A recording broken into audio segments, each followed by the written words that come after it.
ಒಂದು ಪ್ರಶ್ನೆ ಕೇಳ್ಕೊಳ್ಳಿ, ನೀವಿವತ್ತು ಎಲ್ಲಿದ್ದೀರಿ ಮತ್ತು ನೀವು ಎಲ್ಲಿರ್ಬೇಕು ಅಂತ ಬಯಸ್ತೀರಿ?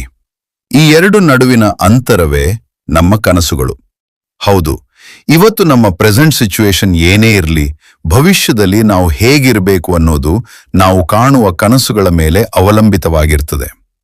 ಒಂದು ಕ್ಷಣ ಯೋಚಿಸಿ, ನಾವು ಎಲ್ಲರೂ ಯಾವುದೋ ಒಂದು ಪರಿಸ್ಥಿತಿಯಲ್ಲಿ ಇದ್ದೇವೆ.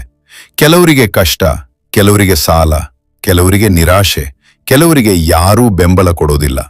ಆದ್ರೆ ಇದೆಲ್ಲ ಇದ್ರೂ ಕೂಡ ನಮಗೆ ಒಂದು ಕನಸು ಇರಬೇಕು. ಯಾಕೆಂದ್ರೆ ಕನಸುಗಳು ನಮ್ಮನ್ನು ನಾವು ಇರಬೇಕಾದ ಸ್ಥಳಕ್ಕೆ ಕರೆದೊಯ್ತವೆ. ಇದಕ್ಕೆ ಒಂದು ದೊಡ್ಡ ಉದಾಹರಣೆ ಇದೆ. ಮಾರ್ಟಿನ್ ಲೂಥರ್ ಕಿಂಗ್ ಜೂನಿಯರ್ ಅವರು ಯಾವ ಸಮಯದಲ್ಲಿ ಕನಸು ಕಂಡ್ರು ಗೊತ್ತಾ?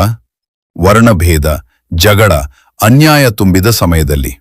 ಆ ಸಮಯದಲ್ಲಿ ಅವರು ಹೇಳಿದ್ರು, ಒಂದು ದಿನ ಈ ದೇಶ ಎಚ್ಚರಗೊಳ್ಳುತ್ತದೆ, ಎಲ್ಲರೂ ಸಮಾನವಾಗಿ ಬದುಕುವ ದಿನ ಬರುತ್ತದೆ. ಅವ್ರ ಕನಸು ಏನ್ ಗೊತ್ತಾ? ಒಂದು ದಿನ ಎಲ್ಲ ಮಕ್ಕಳು ಬಣ್ಣ ನೋಡದೆ ಒಂದೇ ಶಾಲೆಯಲ್ಲಿ ಒಂದೇ ಬೆಂಚ್ನಲ್ಲಿ ಕೂತು ಕಲಿತಾರೆ. ಇದು ಆ ಸಮಯದಲ್ಲಿ ಅಸಾಧ್ಯ ಅನಿಸ್ತೇ ಇರಬಹುದು, ಆದ್ರೆ ಅದು ನಂತರ ನಿಜವಾಯಿತು. ಹಾಗೆ ಅಮೆರಿಕಾದ ಅಧ್ಯಕ್ಷನಾಗಿ ಬರಾಕ್ ಒಬಾಮಾ ಆಯ್ಕೆಯಾದಾಗ ಅದು ಆ ಕನಸಿನ ಸಾಕ್ಷಿಯಾಯಿತು. ಇದರಿಂದ ನಮ್ಗೇನ್ ಗೊತ್ತಾಗುತ್ತೆ? ಕಷ್ಟದ ಸಮಯದಲ್ಲೂ ಕನಸು ಕಾಣಬೇಕು. ಇನ್ನೊಂದು ಉದಾಹರಣೆ, ಧೀರುಭಾಯಿ ಅಂಬಾನಿ. ಡಿಜಿಟಲ್ ಇಂಡಿಯಾ ಅನ್ನೋ ಕನಸನ್ನ ಅವರು 1999ರಲ್ಲೇ ಕಂಡಿದ್ರು.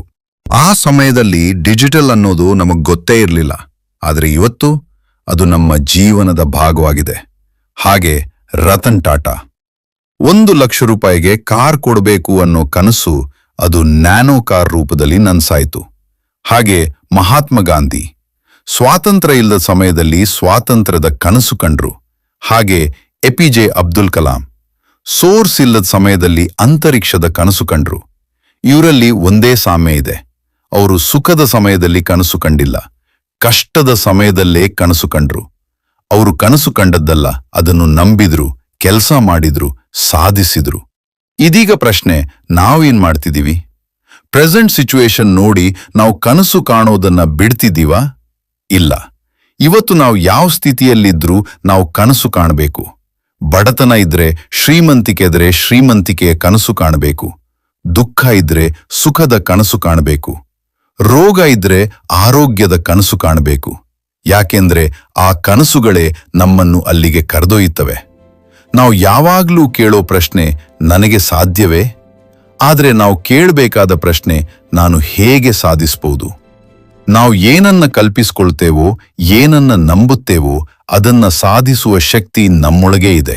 ಹಾಗಾಗಿ ಇವತ್ತಿನಿಂದ ನಾವು ಮಾಡಬೇಕಾದದ್ದು ಕನಸು ಕಾಣೋಣ, ಅದನ್ನು ಕಲ್ಪಿಸ್ಕೊಳ್ಳೋಣ, ಅದನ್ನು ನಂಬೋಣ, ಅದಕ್ಕೆ ಕೆಲಸ ಮಾಡೋಣ.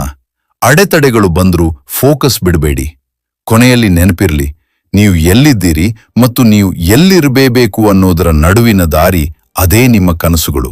ದೊಡ್ಡ ಕನಸು ಕಾಣಿ, ಅದನ್ನು ನಂಬಿ, ಅದಕ್ಕಾಗಿ ಶ್ರಮಿಸಿ. ನಿಮ್ಮ ಕನಸುಗಳು ನಿಮ್ಮ ಭವಿಷ್ಯವನ್ನು ರೂಪಿಸುತ್ತವೆ. ಧನ್ಯವಾದಗಳು.